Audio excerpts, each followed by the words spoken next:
أكاديما عاش سيدي محمد أكاديما أكاديما عاش سيدي محمد أكاديما موت يا العدو والملك عنده شعبه موت يا العدو والملك عنده شعبه موت يا العدو والملك عنده شعبه موت يا العدو والملك عنده شعبه موت يا العدو والملك عنده شعبه موت يا العدو الله ملكنا يحفظ الله سيدي محمد يحفظ الله نصر العلوي يحفظ الله ملكنا يحفظ الله نصر العلوي يحفظ الله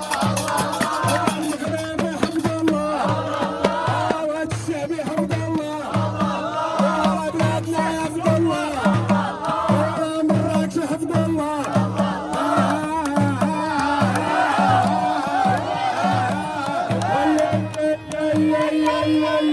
والله يا رب الله يا رب الله والله مراكش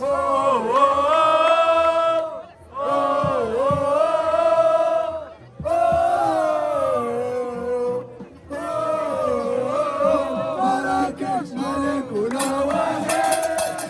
محمد السادس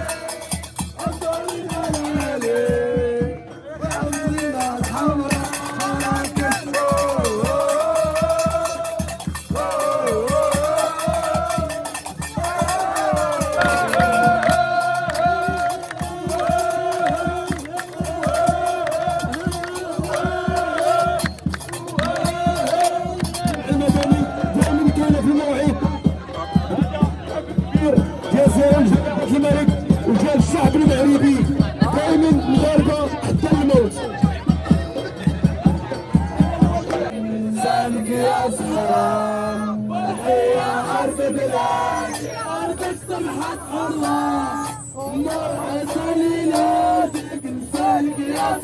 بسم الله الرحمن الرحيم. كما كتشاهدوا انه حنا هذا الخبر الصار اللي جانا وهذا الخبر اللي تسمعنا بانه باننا غادي ننظموا كاس العالم 2030. الحمد لله حنا فرحانين وكملات فرحتنا بفرحتين باننا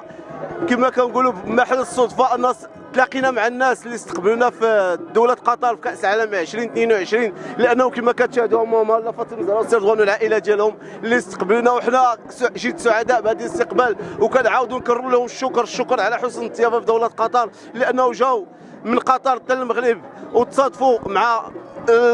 الخبر السار اللي سبقنا ليه صاحب الجلاله الملك محمد السادس نصر الله والايده باننا غادي ننظموا كاس العالم 2030 وغادي نخلي الكلمه للاخت فاطمه الزهراء اللي غادي تكمل لك على الفرحه وعلى الشعور ديالها.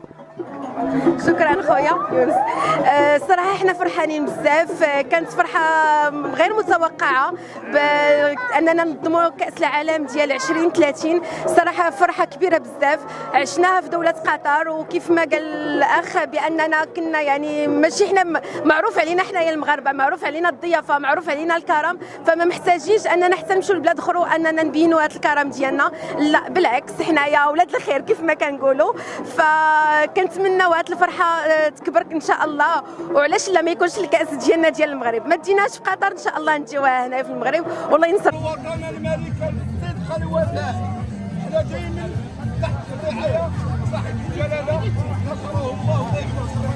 فيه وهذا الفرح كنفرحوا فيه العالم العربي.